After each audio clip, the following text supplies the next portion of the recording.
G'day, welcome, Early Crow, episode 67. 2 episodes away from 69. Paps' favourite number, Pratty's favourite position. The episode brought to you by Makita. Right now, get amazing bonuses with selected Makita XGT 40 volt and 80 volt max kits and combos. Limited time only. Visit makita.com.au. Makita XGT, more intelligent, more efficient, more power. More Makita. Boys, bright and early on a Monday. I love it. Energy's up. I'm feeling very, very good. I have an abundance of sport just stored in my melon. Let's see if it comes out at this time of day or not. I have plugged myself into the couch in the shed. I've watched everything. Fucking everything. I've watched every game of AFL. Most games of NRL. I watched the whole of the F1. I watched 10 of the best at Caulfield. Heaps of them at Cranbourne. I watched them all at Rose Hill. I was out there on the Bermuda packing them on Thursday night. I haven't missed anything. Where do we want to start? And boys, before we do, how are we going? Little check-in. Paps, how's the rig? How's the body? How are the boys? Tough loss there Saturday afternoon. Yeah, tough loss. That one hurt a bit. We thought we should have won that one.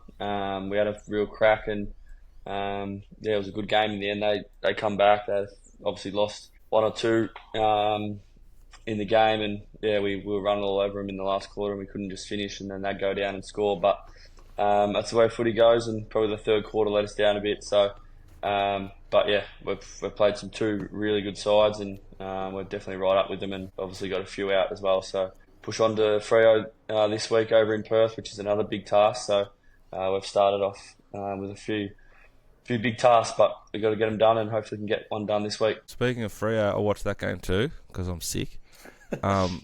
There's a tiny guy on debut. Yeah. He kicked fucking 4 goals in 5 minutes, Pratty, like out of his ass, some of them. 4 in 5. And then Chris Scott, the big prick, just said, listen, buddy, it might be your first game. We're way in control. We're going to win. But what I'm going to do is I'm going to demoralise you. Tom Stewart went to him. Yeah, right. Murphy Reid at the debutant. Yeah. Yeah. I did see that the highlights on Twitter. Pretty good going. First game. Holy shit. That Bailey Smith racked him up in his big headband. Yeah. He fits right in. Geelong's like this. Obviously, perhaps you're not going to want to say anything here, but there's something going on in Geelong. Like they love headbands, long hair. No yeah, it is. I mean, we saw also, was it Cameron McIntosh on Friday night come out with the, was it Friday or Thursday night? With the bald head and the black headband as well. The headbands are making a comeback. Perhaps we ever any danger of seeing you in a headband? Maybe a sweatband on the wrist as well, just to really one-up them? I don't think I'll be doing that. I did mine Daisy Thomas's called the flying doorknob. Not the doormat, the doorknob. The doorknob. Because there's no mat at the back. Not the Brucey door, like the Brucey door, the flying doorknob. That's gold. Pratty, how you going, mate? You've we had a few internal issues with the databases, and you had to step up to the plate, and like Henry Ford watching the first one roll off the out of the factory, they're very proud of you, big boy. Clean. Yeah, it's a shame that I made the change late. I had Marigold in the tips with a saver on Brazen Lady and decided to flip that to 2 units on Brazen Lady before I said to Paps, you're good to go. So could have been a real big fill up on Saturday, but I mean, you're having issues with the database, Dicko, but your prices just keep on rolling. That was still another very, very solid set on Saturday, which I know how much you were scrambling during the week. So had to go like full old school, Paps, like fully old school. It was fun, but it was very consuming. You know what I mean? And yeah, it was tricky. We didn't. What about your bloody Morford bill, Pratty? We didn't touch on that, mate. You fucking $8 into $3.80. First tip, official play of the early crow, and you've gone whack. Tell us how you found that one. I'm still confused how you found it. I was on the bogger having a look, and then was just like, I sometimes just like having a look elsewhere, just randomly, and have a quick look. And I saw Holder on, and I'm like, I'm going to have a little bit of a deeper dive into this. And what did you like about it? I just liked that they'd obviously decided to put Holder on, who's absolutely airborne. Stubby. Like, why pay him extra to pop him on a horse first up with no trial, which piqued my interest. And then I just went back and had a look at a couple of replays, and its last replay over 1,200, it didn't look like it liked it was first up, no trials. Yeah. There's a little bit of Rob Scurry about you, like this sort of trying to find an angle. I mean, Blake Shin went to, where did he go to on Friday? He went somewhere random on Friday for one ride as well. You just got to look out for these things, you know, Dicko. Kilmore. You just never know. Kilmore, that's right, it was about $1.12, but to $1.50 to multi with Lindemann. But anyway, we won't go there. But yeah, no, I just had a look at its last few runs and just thought, Yeah, and then when the favourite got scratched, it obviously was about 8 into 7s and then 7 into $4, I think it started. So it was a good little Saturday. Good little Saturday. Nice. Sick from us, though. That's another two quaddies that have gone down by a leg where both horses have run second again. I reckon that's about the 4th or 5th one in about 6 weeks, which is a very, very sickening. But anyway, we live and we learn. How have you managed to sit down on the couch all weekend? So you basically haven't left the chair from Friday to Sunday. How have you gotten away with that with 3 kids at your joint? That's what I want to know. I spent half of it with, like, Teddy so small, it just jams in, like, right next to me, like a kangaroo, like a little Joey, just sits there and gets, like, shit to play with. And then Lenny or Das will go up there. Das spent the whole of the Swans game, like, in between, just sitting in front of me, watching it. It's just with the TVs, I can sort of flick around, just get the laptop out, do the review on the run. It's grouse. It was absolute perfection. A little bit of, Smiths in there, some Tim Tams in the fridge, Kirk sugar frees, oats, good company. The only thing that could have gone better is if the Swans won. But it was a good game to watch at the same time with your kid. They were up and about. He thinks everyone's Paps and everyone's or Juzzy. He's just cottoned onto the Chad. So we're getting there. And are we going to talk about Juzzy? Christ. Are we going to talk about that's good, hard, tough football? As what was his name? He does the midday show on SEN. Dwayne Russell. Dwayne Russell. Yeah. Good, hard, tough football. 3 weeks, mate. 3 weeks. They're How quickly did they appeal it? Has it been appealed yet? I'm not sure, but I can't say anything. Yeah, I will. Fucking absolute disgrace. When it's footy is tough. I sympathise for anybody who gets hit in the head and potentially is unable to play the game or has concussion symptoms. It's not good, but unfortunately, it's just a part of the territory. Like F1 drivers can go out on the track, they can die driving their cars, but they don't put speed limiters on them. You know what I mean? Like they don't even have traction controls. We found out yesterday, as Mickey Doohan did, is he just touched the pedal once. Yeah, I don't like where it's going. The North Melbourne one, I watched that without sound on, and when I heard 3 weeks, I assumed the guy diving to snap his legs was getting 3 weeks. Yeah. And which I don't agree with. But like, you should be able to just pick the ball up and get out of his way if he's going for the ball. But Paps will know better than anyone. He can't comment, but that Starcevich looks like a big thickie, like half a fridge on feet. And I think full credit to the crust for just trying to whack him. Like, when I thought I couldn't love the crust anymore, I did when he did that. Freed up our man for 35 minutes. Like, God bless him. Great hit. I think the Archer one's just bizarre, but I understand that'll be interesting to see where that goes. The Friday night game, which was great too, Essendon Hawthorn. Like, that's a swinging arm to the head. Yeah. That's not a football act. Nah. I can understand, like, stamping that out. But, like, hip and shoulder versus hip and shoulder, and then maybe the head's collided or the shoulder slips into the head. But that was a contested football act. Yeah. And there's going to be consequences sometimes. It wasn't a dog act. It was a contested football act. I don't know where it's going. It's the outcome that is they're so fixated on the outcome. As soon as there's a concussion, like if the kid from Bulldogs didn't get concussed, that's nothing. It's probably 3 weeks the other way for should be a free kick for below the knees. So it's anyway.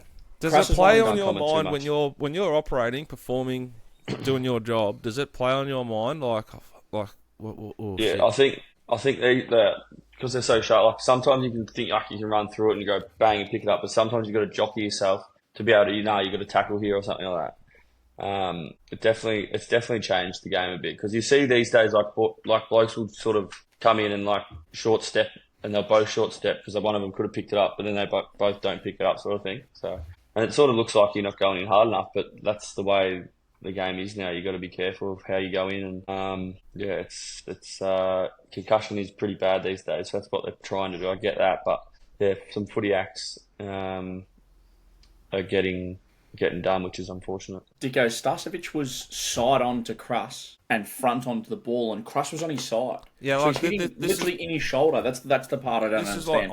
Without being biased towards the Cross, he's got this fucking tank of a man running at him. The game is on the line. Yep. If he puts his head down and tries to get the ball and gets smacked in the head, he doesn't get a free kick because he's led with his head. I don't know what else he's supposed to do. I don't even think he would, even if he wanted to put his head over the footy, I reckon where the position was and the fact that Starcevich was already side on, that he wouldn't have got there anyway.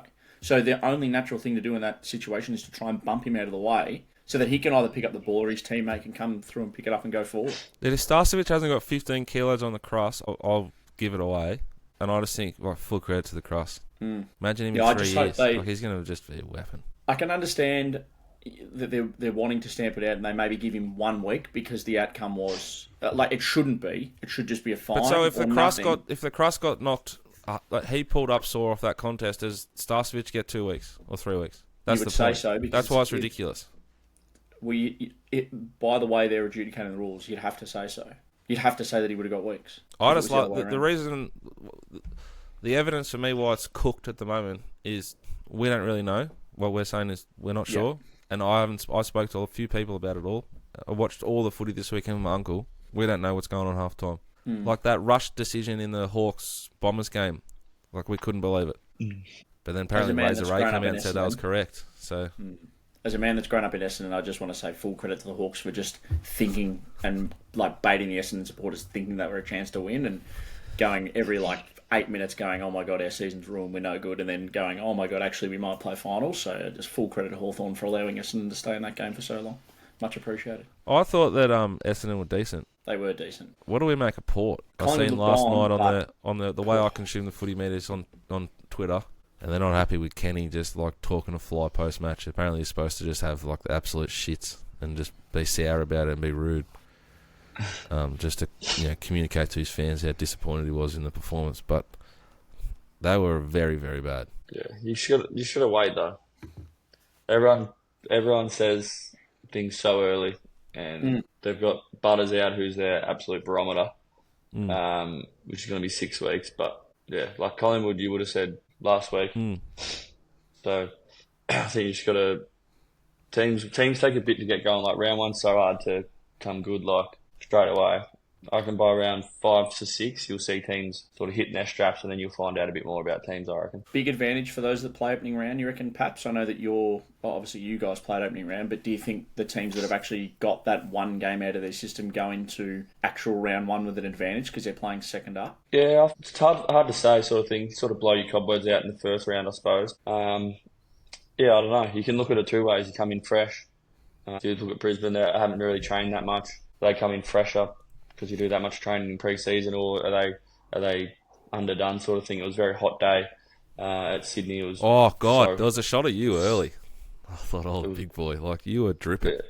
Yeah, it was bloody hot. But yeah, it's an interesting one to see how people take it. I don't know the stats on it, but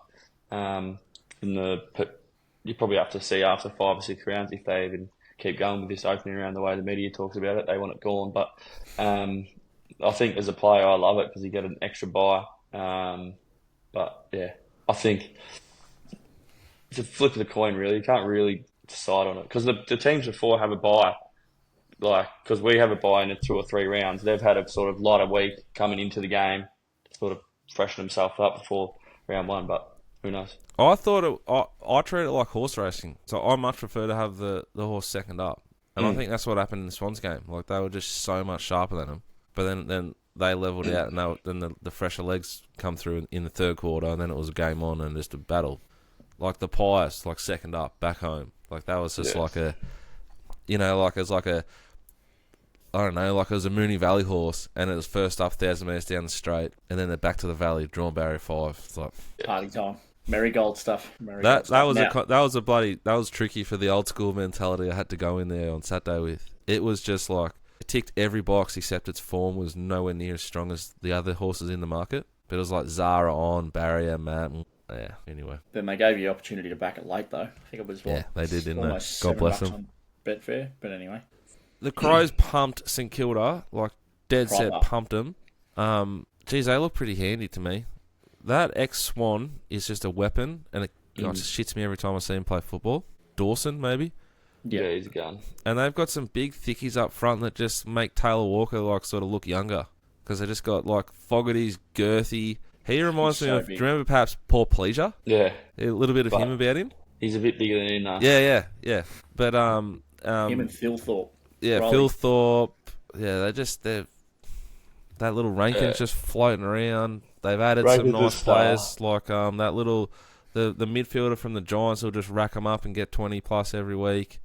Neil Bullen will be kick goals. Are they actually good? Because there was a lot of hype about them pre-season. They couldn't have done much more. I know they only played St Kilda, who, Jesus Christ, they're a concern.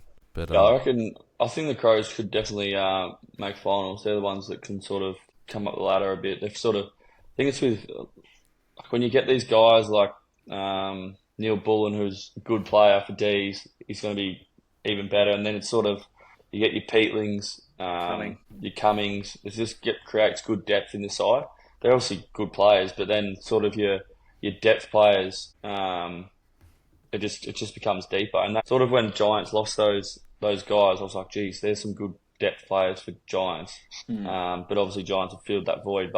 And then obviously I think what's that kid's name in the midfield? Saligo, he's a gun. Like there's just other kids coming through. Fuck, he's come on massively this year. Riley O'Brien's a good ruckman. But yeah, I think they're the sort of team that can make finals, that we're outside the 8, and they're still pretty young as well. So that consistency for them will be their sort of toughest test. But yeah, I think they're going to be pushing for the 8 for sure. I thought Melbourne were pretty good. They debuted 6 blokes maybe. Yeah, and 6 debutants. They just had that like if they're fit and firing, there's as good a ruckman as there is in the comp. 2 as good a midfielders as there are in the comp in Petrarca and Oliver. They're going to be hard to beat if they maintain their best list. I think they're going to be really wobbly if they lose a couple or one of their stars. They were strong. He looked so thick and fast and strong. Petrarca. Yeah, that's footy. Anything else we want to cover with the AFL round 1 in the books? No, sets up for a good year, hopefully, with a few teams on the improve. Should be a good year. In the air, isn't it? Good to see the Pies just recruited another superstar. Didn't pay much for him. Sweet. No, it's all good. Play on. Which one? Tim Embry or Dan Houston or Perryman? Which one are you talking about? Mate. No, I think Membry will be one of their better pickups this year, legit. Because I think he fills a void. I think what the reason why he picked him up and he was gettable is because he'll be great when you're winning by 10 goals, like he was on Saturday or Friday night, whatever it was. Talk to me when it matters. I think he moves around the field a lot more than you think, and I reckon he actually gets up to half back and he'll provide an option for us. I actually think he'll be a lot better than people think. Your best forward's like under 6 foot. He's a freak with his fit.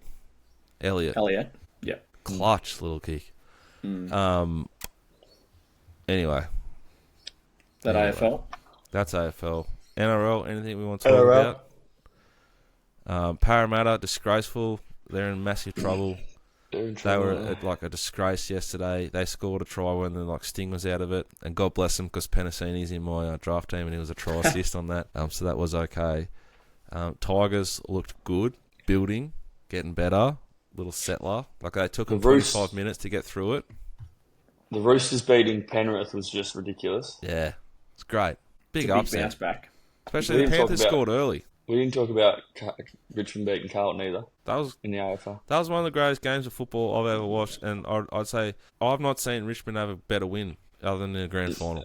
Yeah, in home and away seasons. To do that with the so-called personnel that they had on the park, with all the debutants and the young vibe that they were going with. I love Dan Gorringe. Oh, his stuff was as soon as they lost, I just go looking for it. Yeah. That was good, wasn't it? Yeah, very, very well done by him, for sure. Yeah, and then Netflix playing that Kath and Kim episode of Kath standing in the kitchen and singing with the Tigers scarf on, singing the Tigers theme song, and then Dan Gorringe commenting, going, getting from all areas here, aren't I? Great shit by Netflix. That's when you know you've made it, when Netflix are trying to wind you up. That's good going from Dan. That's gold. Do you think Richmond are any good? Or is it, as you said at the start of the show, it's just like round 1, things can happen, give them 3 weeks? I think they a lot of energy, like the young kids are playing. I think when you're young, it's so hard to be consistent. Like, you've seen at the start of the game, Carlton were all over them. And I reckon Carlton might have thought, oh yeah, we're home here, boys.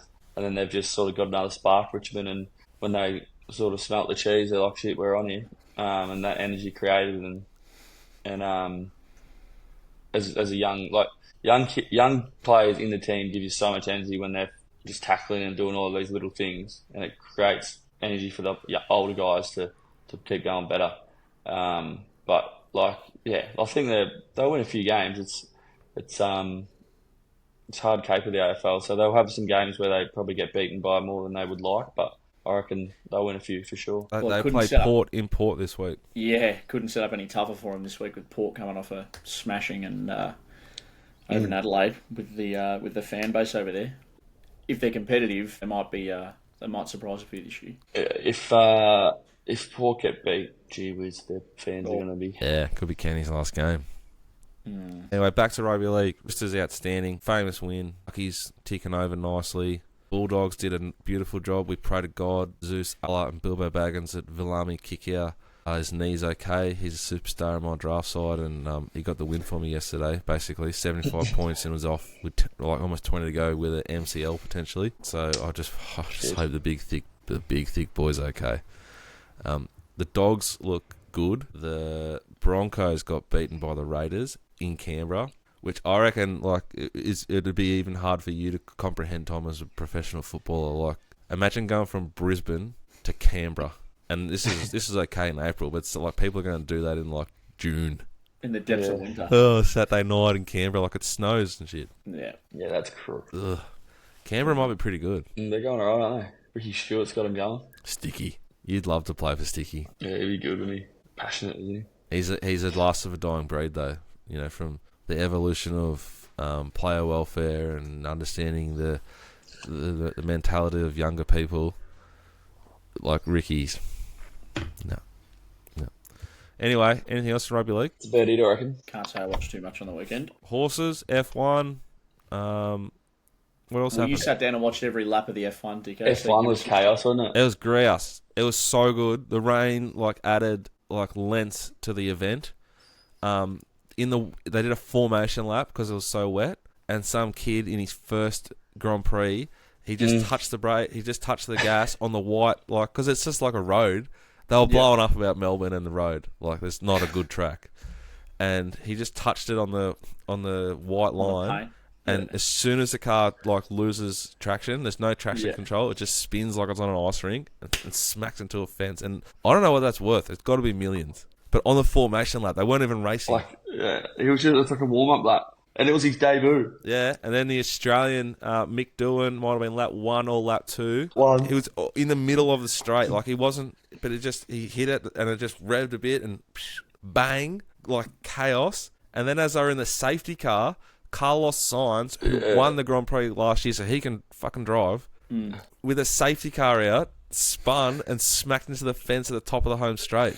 It was fucked. It was crazy. When Piastri slid out, Dicko, was he gaining time on Norris? He went hard at him. He went real hard at him for a section. So they were on intermediates, and it started to get dry, and then it's just about whose tyres are lasting better. They were driving in the racing line, and then they'd go out and they'd soak their tyres where they could.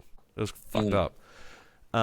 And he was pushing him pretty hard, and then I think Norris sort of responded, and he dropped off a little bit, and then as they do, they cut from car to car to car, and they went back to the McLaren boys, which is Piastri and Lando Norris, and it was dead set like back in the day when me and Dim Sim, when we were playing footy down here in Melbourne, we were 21, we used to fucking smack the F1 on the PlayStation, probably 2 at a time.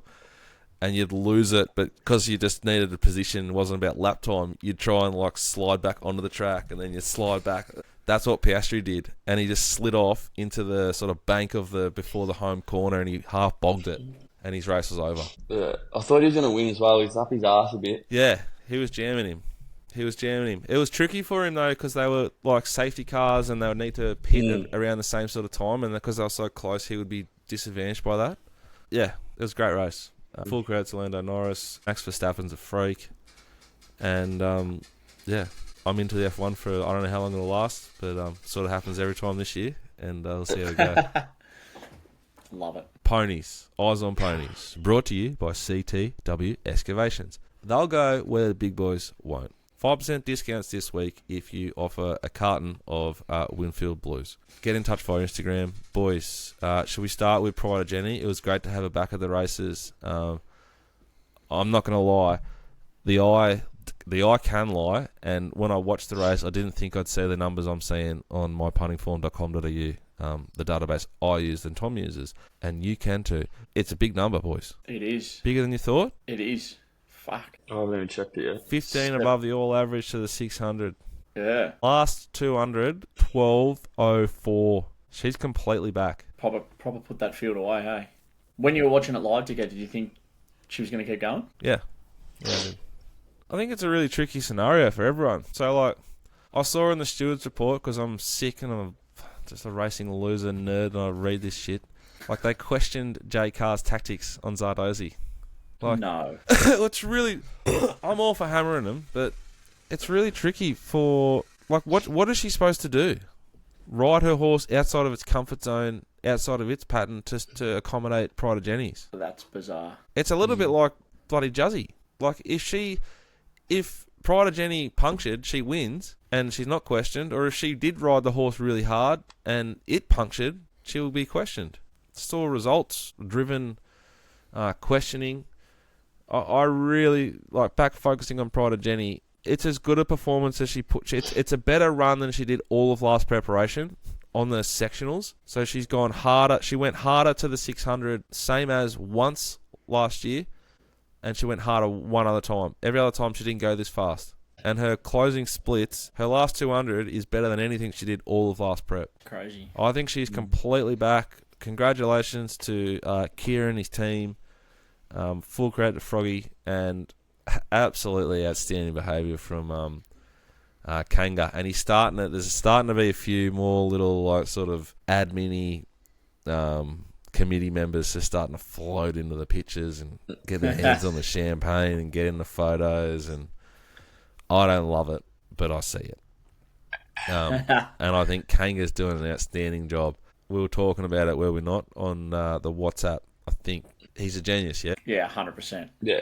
He's got that joint humming. That's Absolutely good. humming. Good to see. I wonder how it works, Paps. Like, if you were running like Tasmania, the Tasmanian footy side, I'd be thinking about Kanga. I'm serious. He's good. He's just it's something different. Like it's rather than just your standard old straight bat stuff. The question is he going to straight bat and is he going to put out his hand? Is he going to say let's talk business, Peter? Yeah, that's what I reckon. Or is he going to lap him? Is he going to like take him on? Because he well could. Hear the cranking in the background. That's my Uncle John. I'm sure he'll be listening when he gets on the road today. So shout out to you, Johnny.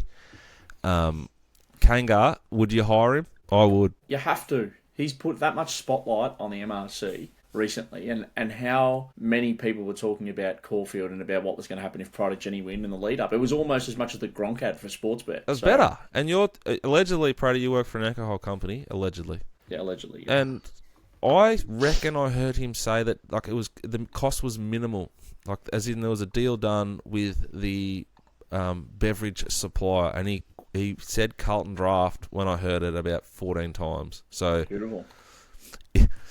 Smart. If I was a betting man, which I am, I'd say Carlton Draft was involved. It's just genius. Yeah. He should be doing it every week. You know, like pick a horse this week, and if it wins, it's on. He's taken the 55-second challenge to the next level, hasn't he, Dicko? The Valley, I think they put $5 beers on after if somebody breaks the 55-second mark for the 9.55, and Kanga's gone, hold my beer. I can one-up yous and do one better. You know, and he's promoted a horse as well. All it takes is a bit of brain power and like a bit of flair, and you need it to get people to go. Unless you like run Collingwood, Carlton, like you need to have flair to make yourself relevant. Like the amount of narrative, which is we'll roll back into this about round zeros. Tell you where there should be a round zero at fucking Melbourne at the MCG for the Melbourne Demons, because their crowd yesterday was a disgrace and it's not talked about. But they hammer the Giants for their members, or the Suns crowd. There was no one there yesterday. It was a bad. It's a disgrace. That was a bad crowd. And what sort of highlights the bias or boredom in the Victorian football media is it's not talked about. Like, what was the crowd number at the Dogs Roos game?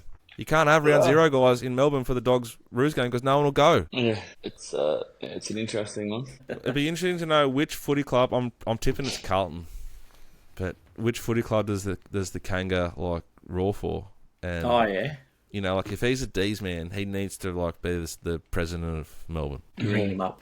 in an instant. But he's done well for the MRC because he even, before the Spring Carnival, Dicko, remember he got on the radio and he said, we understand it's expensive to go out to the races, so here are 7 of your favourite products. Yeah. And we're going to put them at a discounted price to come to the races. And But it is too expensive it's a great to do idea. things. No, it's way too expensive. It's not enjoyable. The facilities aren't outstanding. I was talking to my uncle about yesterday, like how much better is it to buy like a pizza, a case of beer, and sit in the shed with like 3 or 4 mates and just relax and spend $100.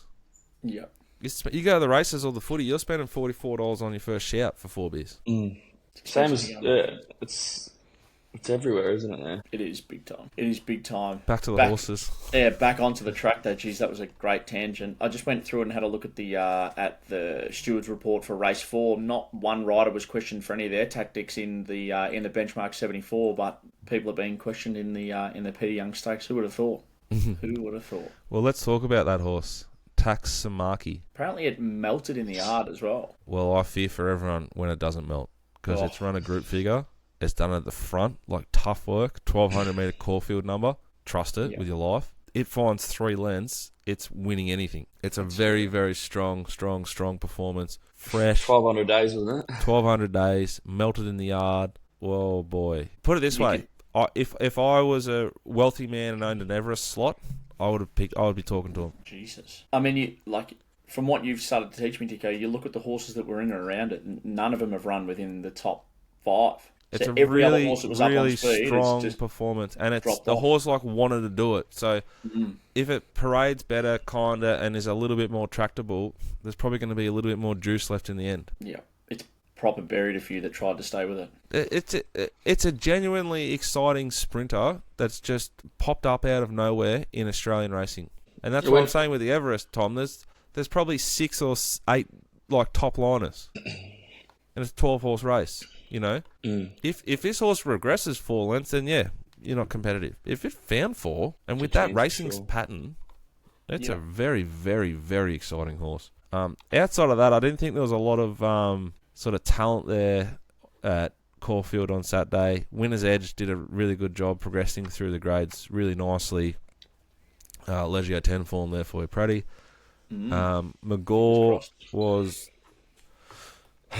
Magor is what I always try and say, that D-Lane's been out of form, but he'll come good. Just like footballers, golfers, they're not robots. You watch his ride, watch the head on, watch his first 300 metres of this ride. It's just genius stuff. I heard him on the radio as well. He said he had 28 horses run second in February, so that was always going to turn at some point. But he doesn't rev this horse to be where it is. He just lets the horse go where it needs to go and be there. And is that what Froggy did well on? I know we're rolling back on it on Pride of Jenni as well, Dicko. He just let the horse roll along, like didn't try to fight or didn't try to rev it, just let it do what it did. Is that why? Oh, he fought it a bit. He fought it a bit. She's a psychopath, this horse. Fair enough. But his ride was sound. Also, just first up off a bleed over 800 metres. Crazy stuff. First up off a bleed will mean that the horse is a little bit more forward and prepared than it usually would have been first up, in my experience. But still, super stuff. Shall we head to Sydney, Tom? What do you think of the track, Dicko? How many 7 from the 600? 1, 2, 3, 4, 5, 6, 7 horses that are either outside leader or win. I was trying to stay positive about Caulfield. This is what Kanga needs to do. Like, you can do all everything he's doing publicly and promoting his business and brand that he represents outstanding. The track's a disgrace. Has been for a long time. Is still. There's 2 random results. When I don't know what you do with them. I've always thought Bendigo was above average, but the time's not flattering. It's run on. And I can't see really why to the sectionals. I've got to do a deeper dive this afternoon. And Electric Bell's run on. Otherwise, it's just like winner. You got to be up front. You got to settle outside the lead, or you got to be leading. And that's not the worst thing to happen, but it's a really, really, really tricky track because to bet on because it's not consistent. So like Moonee Valley, when it's on pace and up and in, sometimes like I'll have said to you guys, or in our sheet, I'll say it's going to be up and in today. Because historically, that's what happens at this rail position. Caulfield is a shambles. I feel sorry for the guy that's running it. I'm sure he's doing his best and everything like that. This would be like a fundamental issue with the track or some such. I think that like what's sadder about it is they had. Do you remember the punishment that Sandown went through while it covered all the meetings for Caulfield? Caulfield should be the best performing track in Victoria, and it's probably the worst. It's the unpredictability, hey? Like, if it's predictable, as you said, the Valley, you go and what you expect, and sometimes it will be a little bit different if weather events have occurred or something's happened, but at least it's, like, predictability is the best part. I just wish we had a Kane Corns or someone in the media in racing. Like, they'll hang a bit of shit on Moonee Valley if it's on pace on a Friday night. Always. Has anyone... To be fair to them, I don't really listen to any of it, but I haven't seen anything on Twitter bagging that track. We need Kane. Although Kane's starting to stretch himself pretty thin, I reckon. He was copping it the other night when Richmond won. Yeah, Aura. The Aura stuff. Oh, that was great, wasn't it? Good, that was great chat. Like, there was Aura chat, I think, from a Richmond guy pre-game on Triple M. Really? Yeah, a bit of Aura, you know. It's got good auras, you know. Let's head and finish off at Rose Hill, where we had the running of the Coolmore Classic, where they've gone a genuine gentle tempo, Tom, and the potential best horse in Australia, is she? Track was like positioning run pretty even. I think last few times at Rose Hill was actually playing off fence, which is interesting. Like, I think that's 3 times in a row now. So I'm not sure, obviously, because it used to be always up and in, got to be up and in at Rose Hill. So that's 3 in a row. I think you can sort of, if it happens again, you can nearly predict it. I reckon it's sort of rails in run. I think early on was okay with King of Thunder, Skyhook, but then after that, not many rails in run sort of wanted to be off the fence at the 800 metres. So, maybe later in the card have a look at that. But yeah, Lady Shenandoah was really good again. Say it every week. If J-Mac wasn't on it doesn't win. That ride is just like as good as you get. Wide barrier, slots it in, and Camelot comes across, gets the back of Camelot, who's the second best horse in the race, and yeah, just wins. Firestorm was absolutely huge. Waller's got that thing humming. Back to the rear. Second up, it was a big run from it. First up, second up, you could say maybe regress, but it's gone huge again. So Waller's got that horse going really well. It's like I was against it. I still had Shenandoah on top at a price point, but I couldn't back it at the $2.20. I think it was on Saturday morning.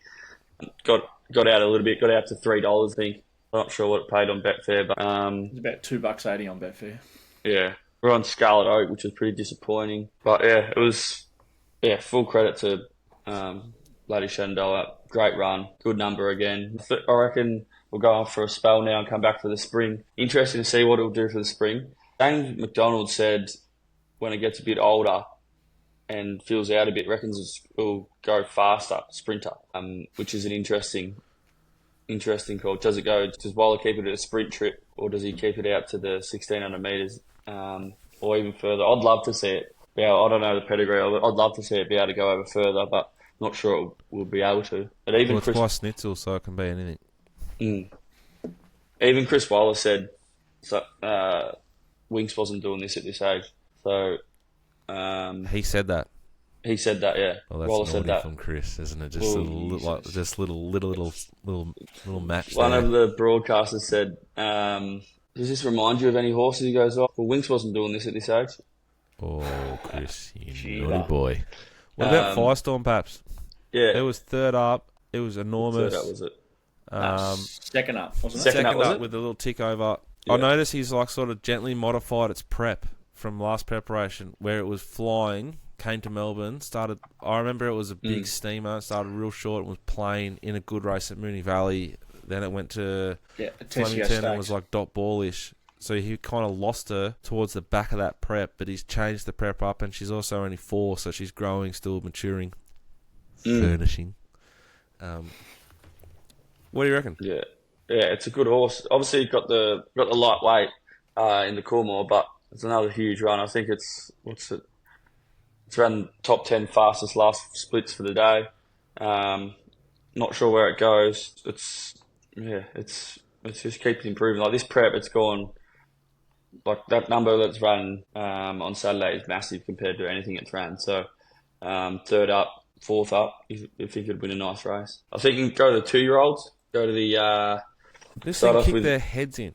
Start off with the boys. How suited was it? Look, very suited. Kieran, great ride. Showed intent last start, got held up. Really good ride from Kieran. He's been copping it the last few weeks, but he showed intent, went forward and just absolutely battled him. Probably the most impressive 2-year-old win we've seen, because we've seen bunch finishes throughout. It's got to be interesting to see how he comes out of that 7-day back up into the slipper. But I think this horse is right up there to win the slipper for sure. State Visit was huge in behind, not suited, as well as United States. So they're probably the two that you could probably look towards, maybe like a size. State Visit, I think, is a really good chance in the size. But yeah, Skyhook's the only one that you can come out of that race. There's another one called Barbarossa that was held up twice, held up 2 starts ago against State Visit, and probably would have finished pretty close to State Visit at Canterbury, I think it was on debut. State Visit was, and then on Saturday held up sickening again, and then had to come off heels and hit the line well. So not sure where that will go, but just keep an eye on it, because I reckon you'll get a good price. I think it was $41 on Saturday, but yeah, I think you'll get another good price. And it was held up, and then eventually got out and still was on the bridle and pushed through. So just see where that goes. I'd like to see it in a lower grade, and I think we might even get a nice price, sneaky nice price in a lower grade. Race 5, guys. There's a race called the Dry High Stakes or something. It's 2,000 metre Group 3, and I've had to watch it a few times because of the tantrum that P Rat's thrown like on the WhatsApp. I thought this was closer than it was, Lindemann. And then when you look at the numbers, Vauban's numbers are fucking scary. Like, they are beast-like. Yeah, and first time over 2,000 melted in the yard. So it's last from the 1,200. 12.46, 11.78, 11.64, 11.44, 10.92, 11.16. Holy shit. SEN, shout out to SEN. Like, that's unbelievable. Mate, it's crazy. And it was absolutely melting. Like, yeah. Like, this thing will win the Sydney Cup. I've got on my Athabasca, I just hope it melts in the yard again. And it might need to do more than melt, though. Like, that is like just 1,200 metres of just a sustained acceleration. Yeah, it's crazy. Its form, like on the Cathedral, I was saying its form is like elite against, I forget that Kyprios and things like that. But it was over the 3,200, so I wasn't sure how to sort of take it, but it's just absolutely sprinted that well. I get betting against it. Like, this is the time to bet against it. Was on Saturday. And I don't think that race shape overly suits the position it was in run. Yeah, it was last. It was wound up and whooshka. I'm not sure Vauban's going to the Sydney Cup anyway, Paps, so I reckon he'll really? Get lucky. Yeah. Waterhouse said, Paps, that the next step that he goes to the Tancred, and then they're going to decide what they do after that. They're thinking about having a break because they want to go back to the Cup, Melbourne Cup in the spring. So hopefully, fingers crossed, it pisses it into the Tancred, and then they say that'll do, Donkey, that'll do, and let's aim up to the spring. The numbers are amazing, and Bjorn's horse just keeps firing on there. Like, full credit. What else happened in Sydney? Guys, a good day's racing up there. The girls, the 2-year-old fillies. Memo was huge, massive run. Kieran's rode the colt and the filly. So it's amazing he's able to do that, considering he's got absolutely no ability and can't handle pressure. Yeah, I just can't understand how a man can go from being so shit to so good so quickly. Or maybe he was just always good and they're horses and he's a jockey. Yeah, exactly right. I gave him a message actually. I said, mate, you fucking cost me. Nothing like your mates keeping you in check, eh? Oh, I messaged him and said, mate, you cost me a fortune. I've got back Dreamside each way, about $20 and $5 a place. And he just started laughing. He goes, sorry, mate. Did you back Skyhook at least? I go, yeah, I was on Skyhook, mate. But yeah, it was a huge run. Back from the, it's pretty even sort of race shape. And yeah, to come from where it come from was a huge run. Dreamside was good. Strata Verena, I was against it. It was pretty plain, I thought. Bless last started at Canterbury, and got that sort of hot rail and soft tempo, and yeah, sort of wasn't up to him. So Memo will go through to the slipper. I'd take Skyhook's run out over Memo's. I'd take Skyhook over Memo just because of Skyhook sort of has that gate speed and put itself in its races. And Memo's probably going to have to go back worse than midfield. But yeah, Wotan's still the favourite with Tempted, I reckon. But yeah, looking forward to getting into that this week. It'll be interesting. I'm still up in the air with what to do. Yeah. Wotan favourite $4.50, Tempted $6, Skyhook $7, Devil Knight $9, Rivellino 11s. I think was it that Tentris won really well at Flemington down the straight and then went straight to the Blue Diamond and almost dead heated. Dead heated with Shining Smile down that's the straight. Right, dead Remember? Heated. We were there. That's right. It dead heated, and then it obviously came out and run enormous in the Blue Diamond. Like, maybe the market doesn't find Skyhook because it's on the quick backup, or even Memo. Memo's pretty deep into a prep. Tentris has got Tentris is out. Yeah, but what I'm saying to you is with Skyhook, it's on all the narrative currently is that you can't back up into to the slipper. But we just, like, if you're getting $15 or $20 to find out if the market doesn't find it, like, what price is Tycoon Star? Tycoon Star is $21. I like it. It was enormous last start in Sydney. Huge in the diamond. It draws barrier like 7. Mark Zara back on. It's going to be... You're talking golden race. Switch, jockey switch, Tommy. There's 4 points. Good. We'll be deep dive into it on the captain's run on Thursday. What is the schedule this week? When are you playing Freo? Leave Friday. Friday. What time's the game? What day's the game? Saturday? Sunday. Yeah, go over a day early because that long trip, hopefully be up the front business. Yeah, that's the big question. You don't fucking take my gags off me. Where are we sitting? Well, hopefully I'm 1A. New coach, so he might have new rules. So you'll pack this week. The boys will pack their bags. You'll drive the Palisade in. You might pick up Joel, whoever, the cross, long-term parking, and there'll be nothing said about it, kind of thing. And then you just kind of like... I'll be mentioning it early on this week to the beautiful lady that does the all the managing of the seats and everything. So I'll just making sure just remember leadership group goes first. Speaking of the crust, debutante speech was all time, getting a little self-insert in there as well. Oh, he's not bad, is he? He's not. Have you seen it, Dicko? No, send it to me. Who was the player that was it Bice? Yeah, Bice. He was good as well, actually. He was. Send good. That to me. Well, he said to Bice, he's like, you've done it the tough way, going around. You're a little bit older now. Rah rah rah. He goes, the draft class that you're in, you're up against a few people, and he goes, if someone's in the draft class that Juzzy got picked up in. Fucking good by the crust. Very, very good. We haven't spoke about the boys seeing the 3 lizards at the top of the race before opening round and having a good giggle at those blokes running around like the lizard in the stands. That was all time. Yeah, that was pretty gold. I don't know if because I saw that on TV, but I swear to God, Sunday, like 8 a.m. that weekend at the Dunes, I thought I saw like human-sized lizards at one point in the bushes. What was that like at the SCG? Yeah, it was pretty gold actually. A bit like they have the wizards and they got the lizards, so it's not bad. It is good. Very good. What do you got there? Little hot cross bun. Oof. Bad. Was there anything outside of Sydney that you wanted to take away, Paps? Any horses to follow? Probably just that Barbaros. I'll probably have to deep dive a bit more. Haven't really finished it, but... Are there any runs out of the Coolmore that you liked that weren't the obvious ones? Because, like, if Lady Shenandoah and or Firestorm turn out to be Winksish, there'll be horses in this race that got beaten 6 lengths that end up being really good. Yeah, I actually haven't had a look at it closely at all. I've got to do that the Savo, but there's like Alencia was out thereabouts, 2.4 lengths off and back in the field, but I can't really give you too much there. Sorry, I might have a bit more on maybe Captain's Run to have a look at. All right. Well, I reckon that's about us for the early crow. Shout out to Dave and Emily Brown, McGaw. Pratty got written here. 14k purchase, won $1 million race there.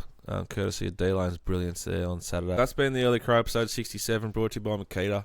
Gamble responsibly. 1-800-858-858 or visit the website.